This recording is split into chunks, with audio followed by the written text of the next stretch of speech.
So it's the dead of night, and I'm having a terrible night because my house is haunted, and I'm having a shit night. Fucking hell, what was that? I'm just this is not good. I was just trying to think of a game to play, to be honest, but there's all these demons in my house. I just hope that I can last, well, until dawn.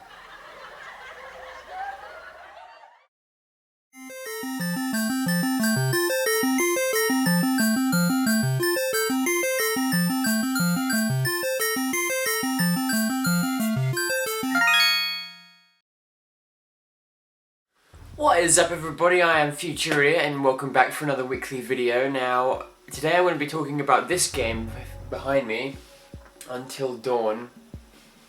Yeah. Now, I don't really like horror games. I really don't. I mean, I like Resident Evil and I like stuff like Silent Hill, but that's more for the nostalgia. Now, new games that come out, stuff like PT, for example, or The Evil Within, or Alien Isolation, it's just not really for me. I don't have the balls to play shit like that.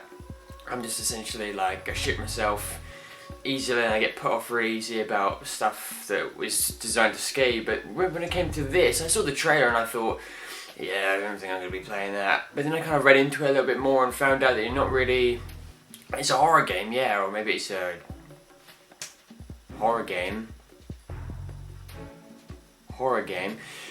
But I don't know, I just saw it and I thought the whole butterfly effect and you know, pick one little decision and it will affect your whole game. I thought that kind of seems kind of interesting to me, so maybe I should pick it up and have a go, and thus I did. And I enjoyed it. I pooed all over the place.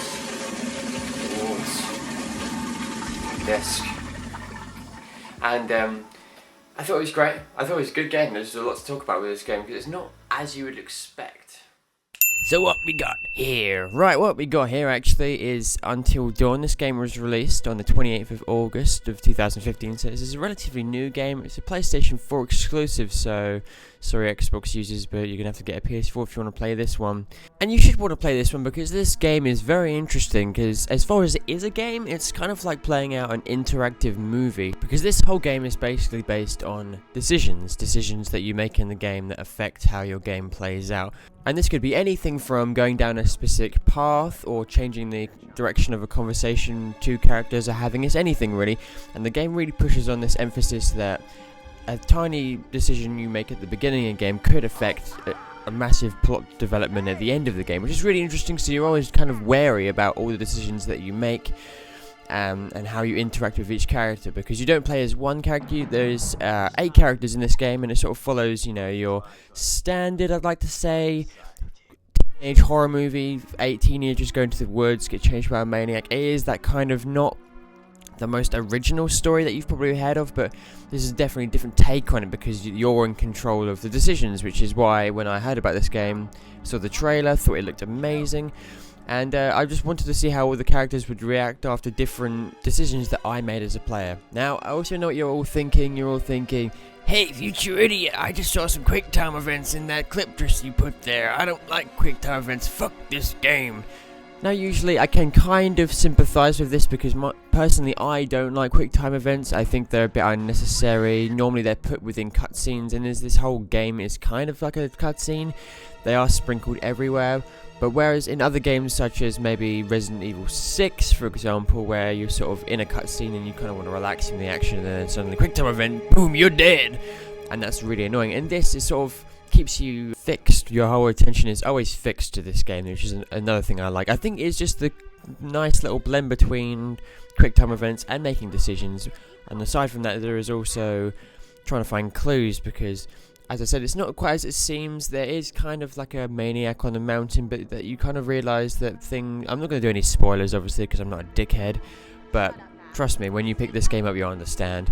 Now, aside from how it looks on PlayStation 4, fucking Jesus Christ, it looks amazing. It is all set at night, so you don't get the biggest range of colours, but the way sort of like the flashlight glides across the snow and all the characters interact with each other graphically, it looks really good.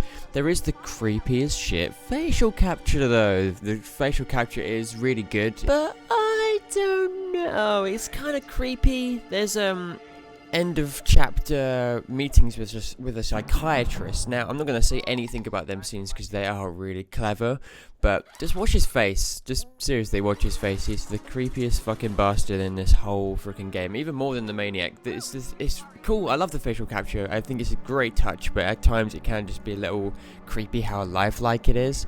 And speaking about how unlifelike things are, one of the biggest down points in this game, which isn't really a big down point, this is kind of a nitpick. I'm kind of trying to think of things to say bad about this game, really, apart from maybe they're not an original story. But one really irritating thing is, usually you're paired up. So, for example, if you're playing with Mike, you'll be with, say, Jess.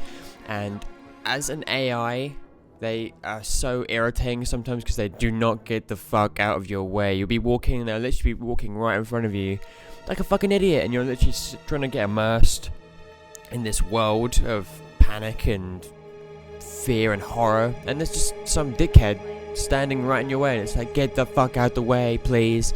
But of course, that is, I guess, a little bit of a nitpick. Another cool addition to Until Dawn is the use of the motion control, which I haven't really seen a lot of in the PlayStation 4 games which I've been playing recently.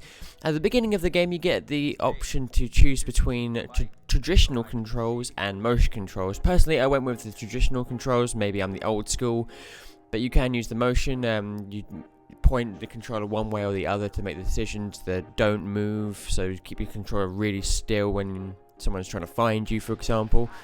Which I like. I think that's a really cool thing. Oh, I've been telling people that I know what I've been doing this week, and I'll tell them that I'm going to be doing Until Dawn, and one thing they have been asking me recently is it scary? Well, is it scary? As I mentioned at the beginning, I have a very faint heart. I usually stay away from games with jump scares and a lot of action horror in it because I have no sack.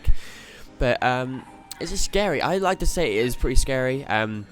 It's more for the ambience, because as it is dark and in the middle of the woods, there is quite a big thing that you've always been watched, and with the occasional glimpses of people following you in the background, and later on in the game the action becomes a lot more in your face. The jump scares get me. All of them got me. I will admit that as a man right now, every single jump scare that was designed to get you got me. But I like that. I thought it was a cool little break in. It broke the game up into a little bit, because some of the walking sections can be a little bit tedious, I will have to say. But one last thing I would like to pick up on, which was maybe a nitpick again, but some of the things that the characters say in this, I kind of listened to them and thought, who the fuck wrote that for this character? Like, for example, this section in the cabin with Mike, who the hell says that? Man 150. Someone wrote that and still has a job. Holy shit. Now, aside from that, that was Until Dawn. I enjoyed it. There's a few nitpicks, a few jump scares, lots of ambience, a lot of terror, a lot of decisions to make, a lot of game to be played. I enjoyed it, thought it was great. Go and pick it up.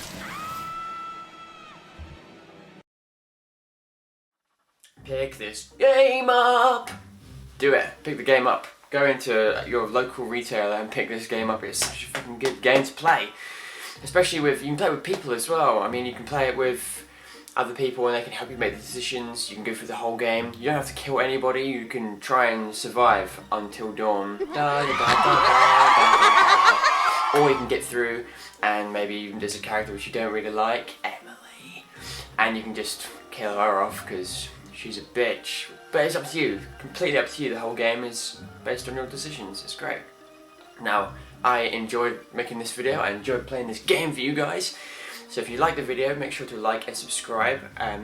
If you don't know, if you're new to the channel, I make a new video every Wednesday about 8 o'clock. So you have your dinner, have some chicken nuggets, go on your phone, go on your computer, type in Iamfutureidiot, and watch my face talk about games every week. It's great. I enjoy doing it. I get to speak to you guys in here. Hi.